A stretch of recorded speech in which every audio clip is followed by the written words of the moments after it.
రాజస్థాన్లోని కొలిహాన్ కాపర్ మైన్లో ప్రమాదం జరిగింది. లిఫ్ట్ తెగిపోవడంతో 14 మంది గనిలో చిక్కుకున్నారు.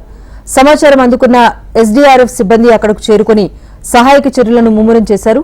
వారిని కాపాడేందుకు రెస్క్యూ ఆపరేషన్ కొనసాగుతోంది. హిందుస్థాన్ కాపర్ లిమిటెడ్ లో ఈ ఘటన చోటు చేసుకుంది. కాగా లిఫ్ట్ లో చిక్కుకున్న వారిని బయటకు తీసిన అనంతరం హాస్పిటల్ కు తరలించేందుకు అంబులెన్స్లను సిద్దం చేశారు. ప్రమాదంలో అందరినీ సురక్షితంగా బయటకు తీసేందుకు ప్రయత్నాలు చేస్తున్నట్టుగా అధికారులు తెలిపారు.